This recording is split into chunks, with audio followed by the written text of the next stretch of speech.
news right now at 10 o'clock for you. Homeowners evacuate ahead of the rising river in Pagosa Springs. Emergency management crews believe the next few hours will determine how bad the flooding gets. And in nearby Vallecito, the flooding damaged 90 homes so far. New evacuation orders tonight for homeowners all along the San Juan River in Pagosa Springs. Families packing up and leaving their homes just a few hours ago.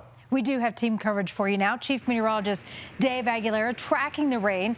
First, your reporter, Sarah Herbakowitz, is in the rain, joining us live from Pagosa Springs right now. Sarah?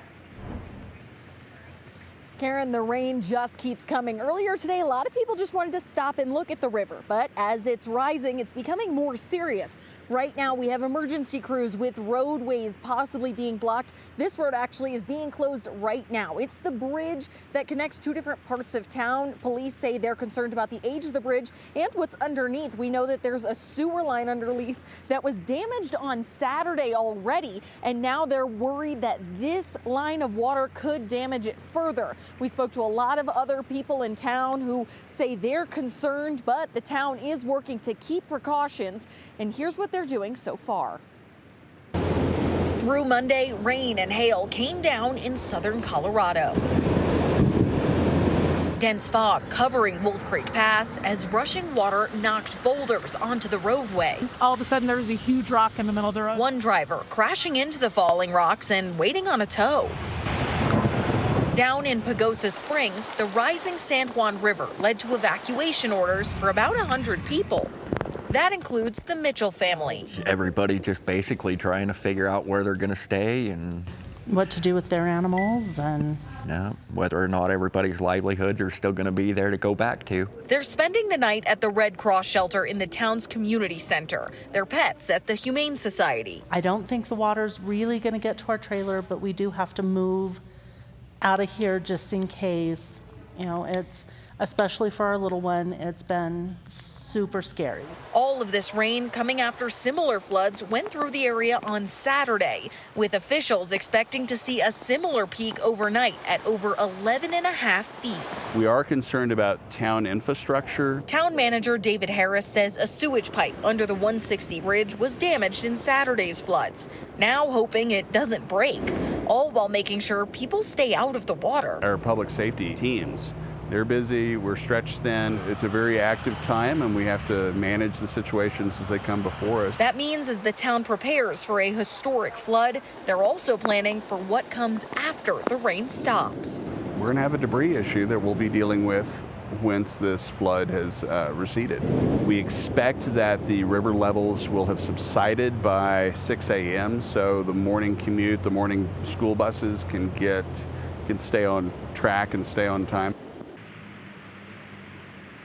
Crews are working to close the 160 bridge over the San Juan River right now. You can hear it roaring. We're about 2 hours from that peak predicted height of about 11.5 feet. That's similar to what we saw on Saturday. Crews are standing by and ready to respond as needed. The town manager saying they took extra steps to make sure the tourists in town as well could get those emergency alerts. We're going to keep you posted here, but for now, reporting in Pagosa Springs, Sarah Herbakowitz covering Colorado First. Yeah, a lot of people keeping a watchful eye on what happens tonight, Sarah. We know you'll be there to report on it. Thank you.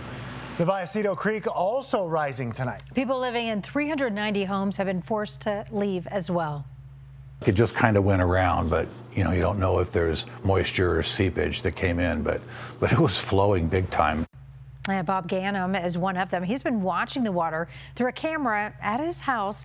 Others have watched hot tubs float down the middle of the creek there. Your reporter in the mountains talked to the woman who took that video.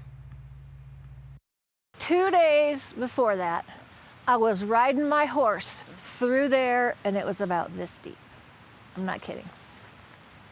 Just 2 days before. Happens fast. Chief Meteorologist Dave Aguilera has your first alert to the rain coming down right now. Yeah, Dave, a lot of people wondering, why is Pagosa Springs getting hit so hard? Yeah, Pagosa Springs is right along the river there, and all the rivers and streams and that type of thing that are in the San Juans here are at the base of mountains, so all the water flows down in there. So let's take a look. Here's Pagosa Springs, and here's Wolf Creek here. And right along Highway 160 here, this flows the San Juan River right through here. So if you look at this, Pagosa Springs had about 3 inches of snow, rain since Friday, saturating the ground. And then these eastern San Juan mountains saw anywhere from 4 to 7 inches of rainfall, Wolf Creek into Square Top Mountain, and all of that has to run down the mountain into the San Juans and bam, right into Pagosa Springs. Same thing is happening in Vallecito as well. And tonight we've got thunderstorms and heavy rain, as you saw with Sarah up there, blowing right through southern Colorado here. So that flood watch is going to continue